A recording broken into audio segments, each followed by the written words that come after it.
Middle ಈಸ್ಟ್ನಲ್ಲಿ ನಡೀತಾ ಇರುವಂತಹ ಘೋರ ಯುದ್ಧ 37ನೇ ದಿನಕ್ಕೆ ಕಾಲಿಟ್ಟಿದೆ. ಯುದ್ಧದ ತೀವ್ರತೆ ತಗ್ಗುವ ಯಾವ ಲಕ್ಷಣಗಳು ಕೂಡ ಕಾಣಿಸ್ತಾ ಇಲ್ಲ.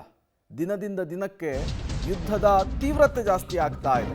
ನೋಡಿ, ಅಮೆರಿಕದ ವಿರುದ್ಧ ಈಗ ಇರಾನ್ ಸಿಡಿದೆದ್ದು ಪ್ರತಿದಾಳಿಯನ್ನು ಮುಂದುವರಿಸ್ತಾ ಇದೆ. ಕೊಲ್ಲಿಯಲ್ಲಿರುವ ಐಟಿ ಕಂಪನಿಗಳನ್ನು ಟಾರ್ಗೆಟ್ ಮಾಡಿಕೊಂಡಿದೆ ಇರಾನ್. ಅಮೆಜಾನ್ ಬಳಿಕ ಒರಾಕಲ್ ಕಂಪನಿಯನ್ನ ಗುರಿಯಾಗಿಸಿಕೊಂಡು ಅಟ್ಯಾಕ್ ಮಾಡಿದೆ. ಅಮೆರಿಕ ಮೂಲದ ಒರಾಕಲ್ ಕಂಪನಿ ಇದು. ಅದರ ಕಟ್ಟಡವನ್ನು ಧ್ವಂಸಗೊಳಿಸಲಾಗಿದೆ. ಐಟಿ ಕಂಪನಿಗಳ ಮೇಲಿನ ಅಟ್ಯಾಕ್ ಮಾಡುವ ಎಚ್ಚರಿಕೆಯನ್ನು ಇರಾನ್ ಕೊಟ್ಟಿತ್ತು. ಅಮೆರಿಕದ 18 ಕಂಪನಿಗಳ ಹಿಟ್ ಲಿಸ್ಟ್ ಅನ್ನು ಕೂಡ ಇರಾನ್ ರಿಲೀಸ್ ಮಾಡಿತ್ತು.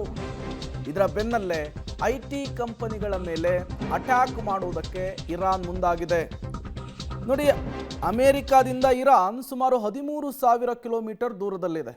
ನೇರವಾಗಿ ಅಮೆರಿಕವನ್ನು ಟಚ್ ಮಾಡೋದು ಕಷ್ಟ ಸಾಧ್ಯ. ಹಾಗಾಗಿ ಈ ಗಲ್ಫ್ ಕಂಟ್ರಿಗಳಲ್ಲಿರುವಂತಹ ಕೊಲ್ಲಿಯಲ್ಲಿರುವಂತಹ ಅಮೆರಿಕದ ಇನ್ವೆಸ್ಟ್ಮೆಂಟ್ ಜಾಗಗಳನ್ನು ಹುಡುಕಿ ಹೊಡೆಯುವಂತಹ ಕೆಲಸವನ್ನು ಡೇ 1ನಿಂದಲೂ ಕೂಡ ಇರಾನ್ ಮಾಡ್ಕೊಂಡು ಬರ್ತಾ ಇದೆ. ಈ ಮೂಲಕ ನಿಂತಲ್ಲಿಯೇ ಅಮೆರಿಕಾಗೆ ಪೆಟ್ಟು ಕೊಡುವಂತಹ ಕೆಲಸವನ್ನು ಇರಾನ್ ಮಾಡ್ತಾ ಇದೆ. ಇದು ಯಾವುದನ್ನು ಕೂಡ ಅಮೆರಿಕ ನಿರೀಕ್ಷೆ ಮಾಡಿರಲಿಲ್ಲ. ನಿರೀಕ್ಷೆಗೂ ಮೀರಿದ ನಿಟ್ಟಿನಲ್ಲಿ ಈಗ ಇರಾನ್ ದೊಡ್ಡ ಮಟ್ಟದ ಆಘಾತವನ್ನು ಅಮೆರಿಕ ಕೊಡ್ತಾ ಇರುವಂಥದ್ದು. ಈ ಹಿಂದೆ ಅಮೆಜಾನ್ ಕಟ್ಟಡವನ್ನು ಗುರಿಯಾಗಿಸ್ಕೊಂಡು ಧ್ವಂಸ ಮಾಡುವಂತಹ ಕೆಲಸಕ್ಕೆ ಇರಾನ್ ಮುಂದಾಗಿತ್ತು. ಅಮೆರಿಕ ಸೈಲೆಂಟ್ ಆಗಲಿಲ್ಲ ಅಂದರೆ ಉಳಿದ ಕಂಪನಿಗಳನ್ನು ಕೂಡ ಉಡಾಯಿಸಿಬಿಡ್ತೀವಿ ಅಂಥೇಳಿ ಎಚ್ಚರಿಕೆಯನ್ನು ಕೊಟ್ಟಿತ್ತು. ಅದರ ನಡುವೆಯೂ ಕೂಡ 48 ಗಂಟೆಗಳ ಕಾಲ ಡೆಡ್ಲೈನ್ ಕೊಟ್ಟಿದ್ರು ಟ್ರಂಪು.